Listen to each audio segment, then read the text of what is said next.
Like to move under rule number 77 of Rules of Procedure and Conduct of Business in the AP Legislative Assembly, intend to move the following resolution: the Visakhapatnam Steel Plant.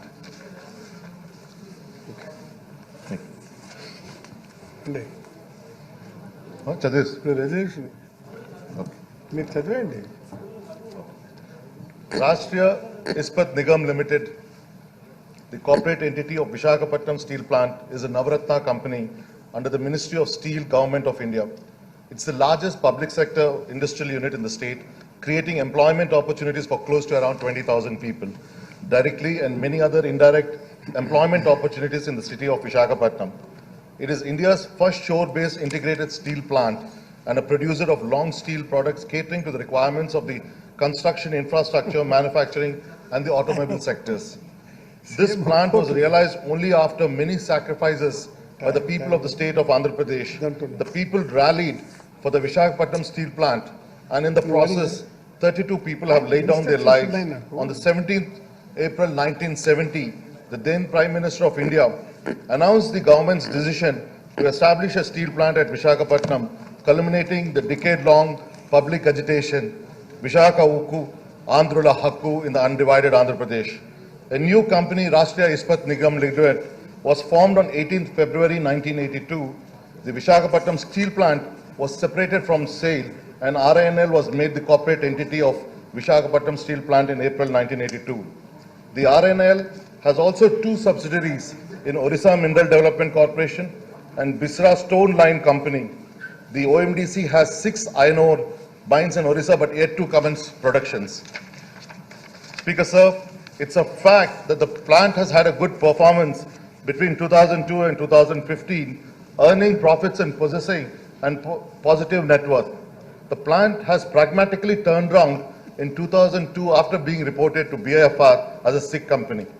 The company has around 19,700 acres of land currently, and the valuation of these lands alone could exceed 1 lakh crores due to the location of the plant in the urban area and rapidly expanding urban sprawl.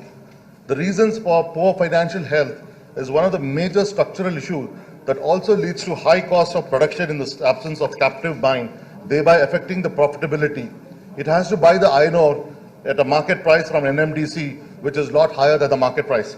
Whereas the companies with captive mines enjoy a cost advantage owing to availability of raw material at low cost. RINL currently has a capacity of 7.3 million tons and has taken up plant modernization and capacity expansion recently, which made the plant to borrow loans from the banks to take up this expansion. Owing to the unfavorable steel cycle globally, the company was making losses since 2014 and 15 and was finding it to service the debt. Current debt is standing around 22,000 crores. The company's accumulated losses as of now is about 10,000 crores.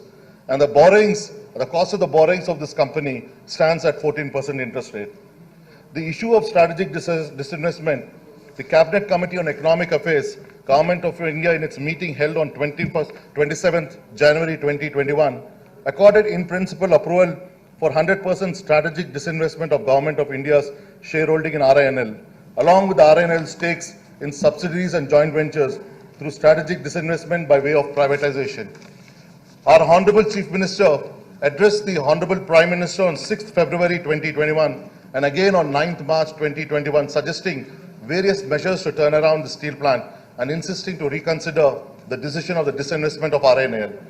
Our Honorable CM has been very kind in according measures, the following measures that could be taken up by reinvigorating, by revitalizing this plant. One of the conditions was, one of the advised measures that the Honorable Prime CM had accorded was continuing operations to achieve turnaround. Globally, the steel cycle is demonstrating upward trend. It is borne in mind that in today's era, we have to incur a capital expenditure of close to 30,000 crores to 35,000 crores to construct a steel plant of 7 metric tons per annum capacity. RINL has achieved highest ever capacity utilization of 6.3 million tons per annum against the installed capacity of 7.3 million tons per annum from December 2020 and started making a monthly profit of close to 200 crores. Continuing this performance for a further period of 2 years will help the financial situation immensely. RINL has also achieved a turnover of 18,000 crores in the financial year 2020 and 2021 and is well endowed with high capacity to capture the upside in the current steel cycle. In the last 4 months, the company has registered a net profit of 740 crores. The second measure that the Honorable Chief Minister has put forward is captive iron ore mines to reduce the input costs. Currently, RINL is purchasing iron ore from NMDC Bailadilla mines at market price. This has put the RINL at a cost disadvantage of almost close to 5,260 rupees per metric ton of steel. Many of its competitors have captive mines for more than 60% of their own requirement and buy only the rest from the NMDC. Even SAIL has captive mines with reserves of iron ore sufficient for 200 years. This excess cost of iron ore has put cost implication of more than 3,472 crores for the RINL. It is essential to create a level playing field for all the players, and hence allotment of captive mines for RINL will help tide over this cost disadvantage. Orissa is blessed with iron ore, and allotting the captive mine in Orissa state will go a long way in reviving this plant. Further construction of slurry pipeline would also lead to a reduction in the transportation cost. The third point put forward by our Honorable Chief Minister is a financial restructuring. The short-term loans along with the long-term loans could be converted into equity, taking off repayment pressures and interest burden. The high cost of debt, which is actually standing at 22,000 crores, is being serviced at a high interest rate of 14%. Conversion of these loans into equity by the banks so as to remove the interest burden totally and listing the entity on the stock market exchange gives the banks the exit option to the stock exchange route, and through general public may also be explored. These measures could ease the burden of debt servicing as the company would be debt-free and consequently the company would earn profits, thereby improving the financial sustainability. The fourth point put forward by our Honorable Chief Minister is monetizing land to make the company cash rich. RINL is bestowed almost close to about 7,000 acres of unutilized lands. Another measure that the Government of India can take up is to monetize these lands by way of plotting and sale by RINL itself. And the amounts realized will make the company cash rich, thereby increasing the valuation of the company. The state government would provide all necessary permissions for the land use conversions and the municipal approvals to facilitate this intervention. A request was made to the Prime Minister for personal audience by the Chief Minister to explain all these facts in person.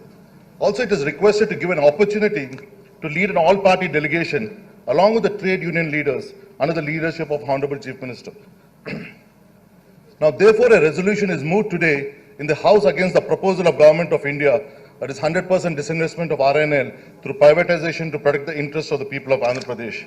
Sir, before I conclude, I would also like to say that the RINL plant, has gone a long way in supporting the state's supply of the LMO during the dire state needs in the COVID times. That was one of the notable aspects that we have noticed in this plant. So the resolution that I would like to make before this House, sir. So therefore, the House unanimously resolves to oppose the decision of the Government of India on a 100% strategic disinvestment of Government of India's shareholding in the Rashtriya Ispat Nigam Limited, Visakhapatnam, along with the management control by way of privatization, and also resolved to request the Government of India to consider the measures suggested by the Honorable Chief Minister of Andhra Pradesh in his letter dated 6th February 2021 and 9th March 2021 to make the RINL profitable and remain the pride of Telugu people and the state of Andhra Pradesh. Thank you. Government resolution